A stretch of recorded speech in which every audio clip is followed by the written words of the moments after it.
Why are you so energetic? Ava was rushed to the hospital foaming at the mouth after drinking tea my husband brought. Yet, when I contacted him, he showed neither surprise nor concern. Instead, he seemed oddly bewildered that it wasn't me who had collapsed. It was as if he had been expecting something else entirely. Later, I discovered a shocking truth that left me reeling. What was the point of our entire marriage? Confused and disbelieving, my mind was in turmoil. Tears naturally spilled, but I clenched my fists, resolving to seek revenge. I am Sophia, 58 years old. How did it come to this? I found myself constantly pondering this, exhausted in both body and mind.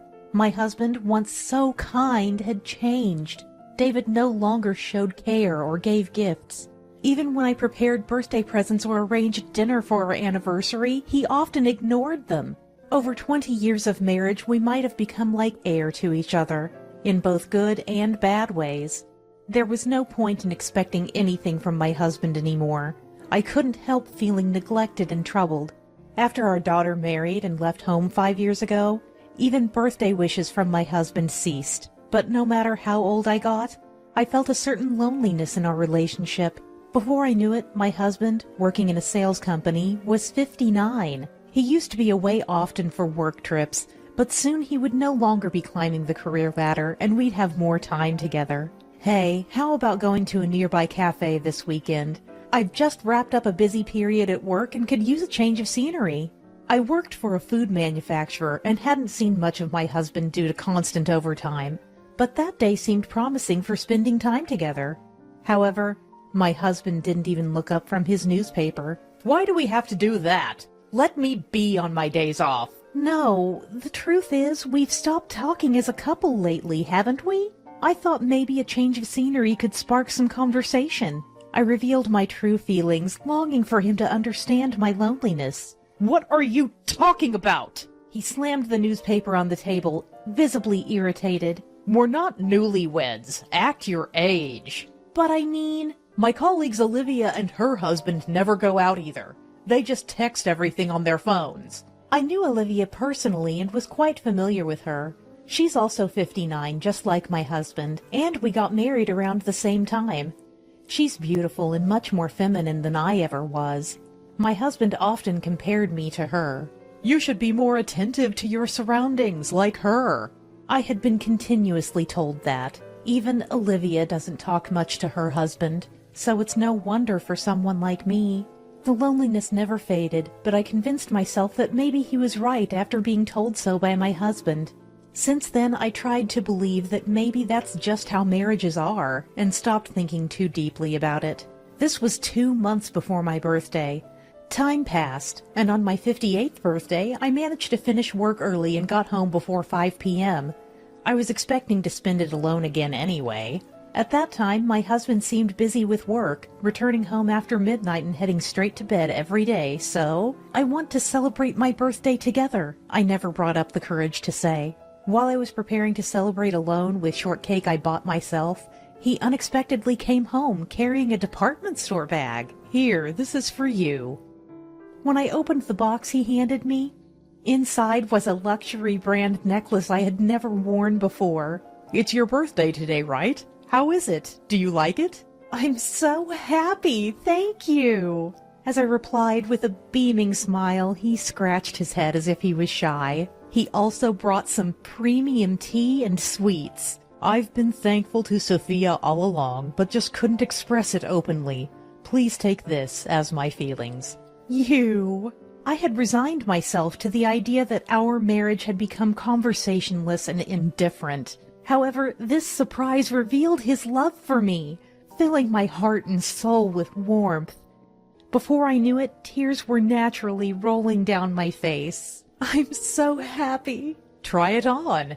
I wiped my tears, put on the necklace, and checked the look in the mirror. My husband watched me with a smile. It was a moment I felt truly grateful to be married to him. But then he suddenly took out a suitcase from the closet. I hate to say this on such a day, but I have to go on a week-long business trip. Apparently. Get ready immediately and leave right away, he said, while packing. I'm sorry we can't celebrate properly. He kept apologizing. But work is work after all. I was disappointed, but I sent him off with a smile. By the way, that tea, don't mind me and finish it all, Sophia. According to the salesperson, it was a special kind of tea leaf that should be consumed within half a day after opening. Sorry, I had to open the package in the store to check the smell. Well, I have to go now. Leaving just those words behind, he dashed out the door. Left alone, I savored my husband David's kindness. About 30 minutes after David left, the doorbell rang. I was in the neighborhood for an errand and thought I'd drop by. My 84-year-old mother-in-law Ava often visited our house unexpectedly like this. But our relationship was good and I always enjoyed our talks, so I always welcomed her visits. It's a shame to drink such fine tea alone. Let Ava enjoy it too. I prepared a cup for her and set out some sweets to entertain her. Just then a courier arrived. Seeing it was a frozen item, I asked Ava, "Please go ahead and start without me," and began to open the package. But it took me longer than expected to organize the freezer. Finally, after sorting it out, I was able to join her for tea. That's when I saw something I never expected. "Ava, stay with me, please!" Ava suddenly collapsed, foaming at the mouth. She quickly became limp, unresponsive to my calls. Her face turned pale and she closed her eyes.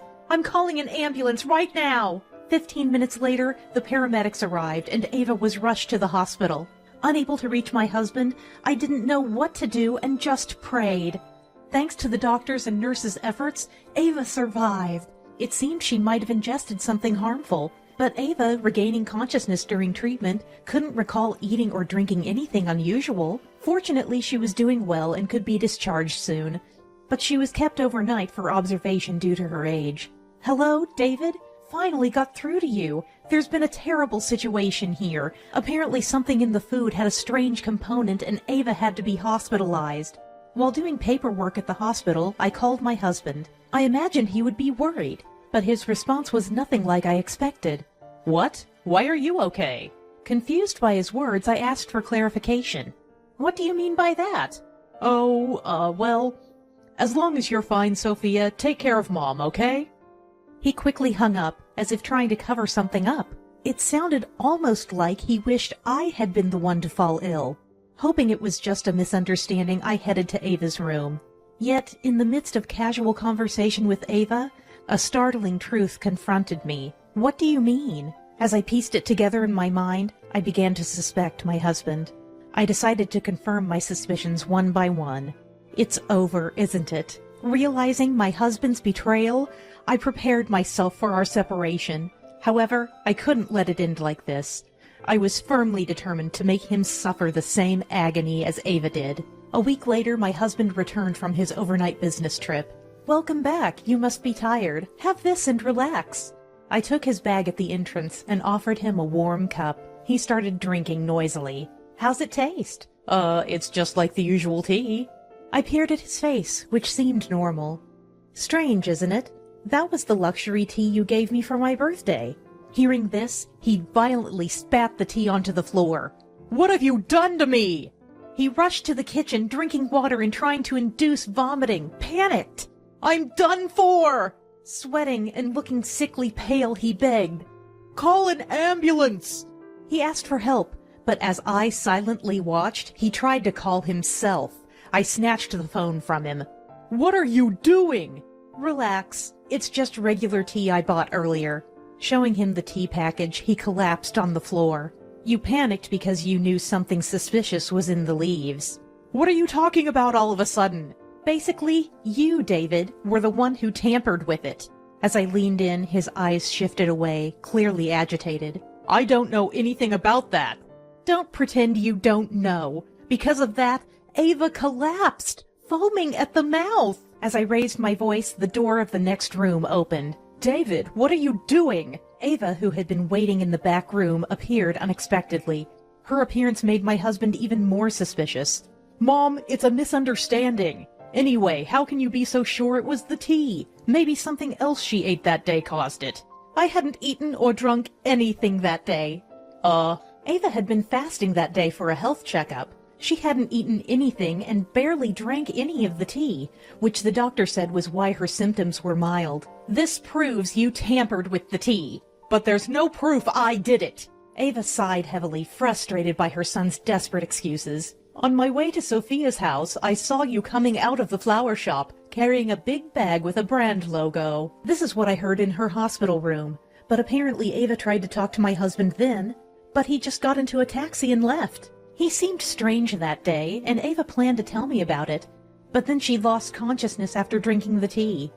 Ava's words made my husband even paler and more restless. I glared at him. I checked with your company. They said there was no business trip. You were on leave. At this point, realizing my husband was hiding something, I thoroughly searched his belongings.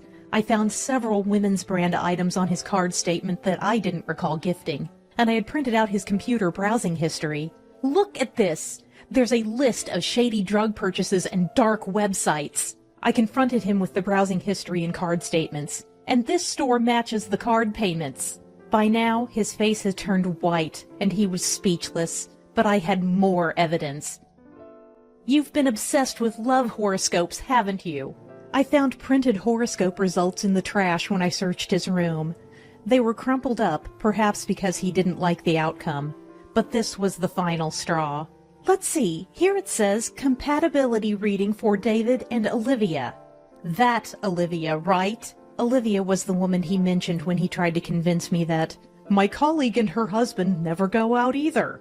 I asked the florist, and they told me you added a message card to the bouquet for your beloved Olivia. I knew the florist owner, which my husband didn't realize when he shopped there. This is how I suspected something between him and Olivia. Maybe they took time off to go on a trip together. When I checked with your company, she had taken leave at the same time as you.